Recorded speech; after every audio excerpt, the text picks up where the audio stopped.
معاشرتی حوالے سے آج کل آپ اگر معاشرے پہ نظر ڈالیں تو ہمارے یہاں طلاق معاشرے میں کافی پھیل گیا ہے۔ کیا وجہ ہے؟ کیا علت ہے؟ شوہر اور زوجہ کی آپس میں ذمہ داریاں کیا ہیں؟ ہم آپ سے گزارش کرتے ہیں کہ اس چینل کو ضرور سبسکرائب کریں اور اپنے دوستوں کے ساتھ ان ویڈیوز کو ضرور شیئر کریں تاکہ اہل بیت علیہ السلام کا پیغام زیادہ سے زیادہ لوگوں تک پہنچ سکے۔ اگر آپ کو کوئی بھی کوشچن پوچھنا ہو تو آپ اپنا کوشچن کمنٹ باکس میں کر سکتے ہیں یا پھر ہمارے واٹس ایپ نمبر پہ سینڈ کر سکتے ہیں۔ اعوذ باللہ من الشیطان اللعین الرجیم، بسم اللہ الرحمن الرحیم، وبہ نستعین وہو خیر ناصر و معین، وصلی اللہ علی محمد وآلہ اجمعین۔ ناظرین محترم، سلام علیکم۔ آپ کی خدمت میں حاضر ہوا ہوں۔ معاشرے کی مشکلات پر ہم شکریہ ادا کرتے ہیں شیعہ عزاداری چینل کا کہ انہوں نے ہمیں موقع دیا کہ ہم معاشرے کے حالات پر کچھ گفتگو کریں، اور واقعاً یہ لائق تعریف ہیں کہ جہاں تک اکثر چینل پر آپ یہ دیکھیں کہ جہاں عزاداری کے نام سے چینل کھلتے ہیں تو وہاں پر صرف اور صرف مجلس و ماتم ہوتا ہے۔ بے شک وہ ہماری ذمہ داری ہے اسے پھیلانا بھی، اسے آگے بھی بڑھانا، لیکن شاید ہمیں یہ بتانا چاہیے کہ امام حسین کے ماننے والے عزاداری کے ساتھ ساتھ دین اسلام کو ساتھ ساتھ لے کر چلتے ہیں۔ وہ مجلسوں میں جلوسوں میں ماتم کرتے ہیں، اس کے علاوہ بھی اپنے گھروں میں اسلام کے قوانین پر عمل کرتے ہیں، اور اس چیز کا احساس شیعہ عزاداری کو ہوا۔ ہم ان کے شکر گزار ہیں کہ وہ مجلس و ماتم کے ساتھ ساتھ اخلاقی پروگرام، معاشرتی پروگرام بھی اپنے چینل پر پیش کرتے ہیں، ہم ان کا شکریہ ادا کرتے ہیں۔ معاشرتی حوالے سے آج کل آپ اگر معاشرے پہ نظر ڈالیں تو ہمارے یہاں طلاق معاشرے میں کافی پھیل گیا ہے۔ کیا وجہ ہے؟ کیا علت ہے؟ اس پر ہمیں توجہ رکھنی چاہیے، اور شاید ہم اس پر توجہ کریں تو معاشرے کی کچھ مشکلات حل بھی ہو جائیں ہمارے سامنے۔ سب سے اہم بات یہ ہے کہ شوہر اور زوجہ کی آپس میں ذمہ داریاں کیا ہیں؟ ابھی تک یہی نہیں مشخص ہو پایا، لوگوں کے لیے واضح نہیں ہے۔ ہم رسم و رسومات کے مطابق زندگی کرتے ہیں۔ اگر ہمارے محلے میں، ہمارے شہر میں یہ سسٹم چل رہا ہے کہ شوہر کی حکومت ہوتی ہے تو ہمارے یہاں شوہر کی حکومت ہوتی ہے۔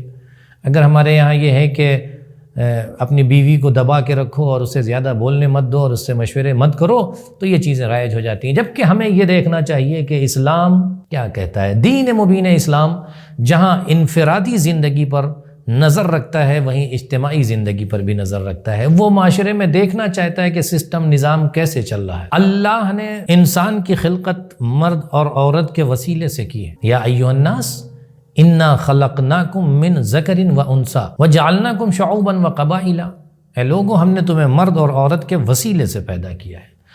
دونوں کی ذمہ داریاں اپنی اپنی جگہ ہیں۔ اسی طرح سے جب ہم منزل شوہر اور زوجہ میں آتے ہیں تو یہاں بھی کیونکہ نظام بشریت چلنا ہے، بشریت کو آگے بڑھنا ہے، انسانیت کو آگے بڑھنا ہے، عروج اور کمال پر جانا ہے، تو لہٰذا ضرورت ہے کہ ایک نظام ہو، الہی نظام ہو۔ کیا ہے؟ شوہر اور زوجہ کا نظام۔ تو اللہ نے جب بشریت اور انسانیت کو آگے بڑھانے کے لیے، نظام زندگی کو آگے بڑھانے کے لیے شوہر اور زوجہ دونوں کا انتخاب کیا ہے، تو قوانین بھی انہی کے اعتبار سے بنائے ہیں۔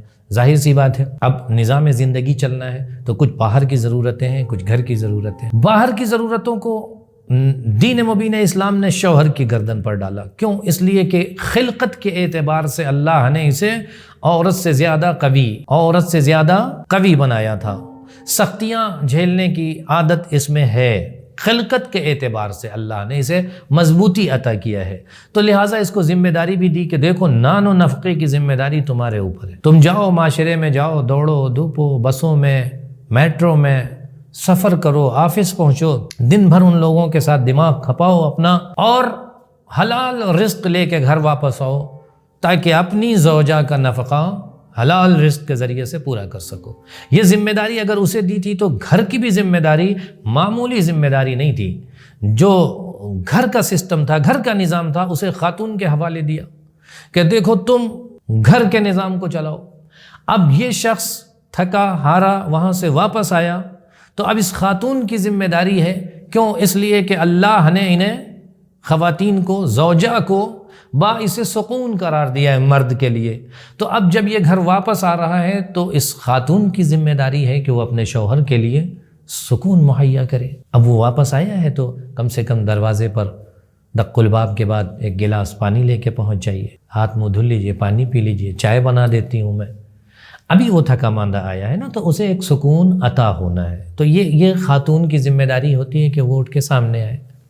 اب یہاں پر بعض ہمارے معاشرے میں ہو جاتا ہے کہ آتے ہی پوچھا، آپ سے کہا تھا وہ سبزی لانے کے لیے، آپ لے آئے، آپ سے کہا تھا وہ فلاں چیز لے آئے۔ ارے ابھی بیٹھ جانے دیجئے، تھوڑا سکون کر لینے دیجئے، یہ بیچارہ نہ جانے کس سے دماغ لڑا کے بھیجے کھپا کے آیا ہے، تو تھوڑا صبر ہو جائے، پھر اس کے بعد پوچھ لیجئے گا۔ یہاں ان چیزوں کا ہم خیال رکھیں گے تو زندگی بہتر چلے گی۔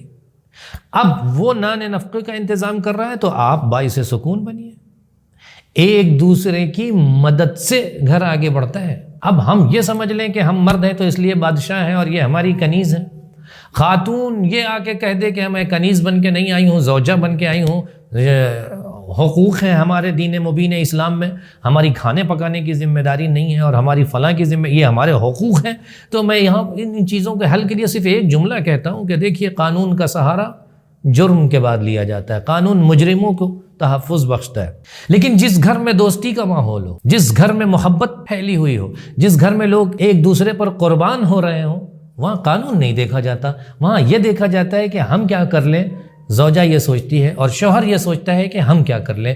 دونوں ایک دوسرے کی مدد کے لیے تیار ہوتے ہیں۔ جب اس مزاج کے تحت ہم زندگی گزاریں گے کہ ایک دوسرے کی مدد کی جائے تو کبھی ہمیں یہ نہیں لگے گا کہ ہم ان کی کنیز ہیں، اور کبھی ہمیں یہ محسوس نہیں ہوگا کہ ہم زوجہ کے غلام ہیں، بلکہ ہم دونوں دوست ہیں۔ گھر میں ایک دوستی کا ماحول ہونا چاہیے، ہم دونوں دوست ہیں، جیسے ایک دوست کی مدد کرتا ہے ایسے ہم اس کی مدد کرتے ہیں اور وہ ہماری مدد کرتی ہے۔ اور دین مبین اسلام نے سراہا ہے اس مدد کو۔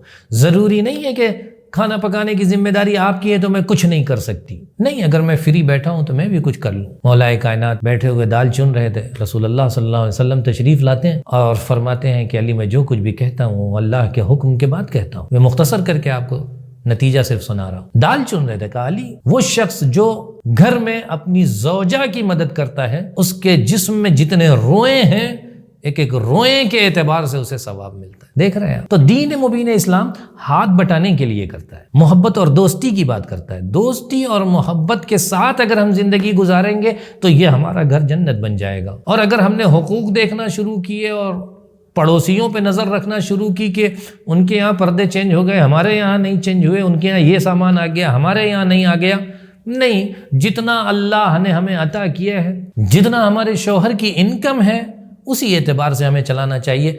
پڑوسی کو دیکھ کے زندگی نہیں چلتی، اپنے اقتصاد کو دیکھ کے زندگی چلتی۔ جتنی بڑی اپنی چادر ہے اتنا ہی پیر پھیلانا چاہیے، اور جو کچھ اللہ نے دیا ہے اس کی نعمتوں کا شکریہ ادا کرنا چاہیے۔ پروردگارہ کہتا ہے ان شکرتم لازیدنکم، اگر تم ہمارا شکریہ ادا کرو گے تو ہم تمہاری نعمتوں کو زیادہ کر دیں گے۔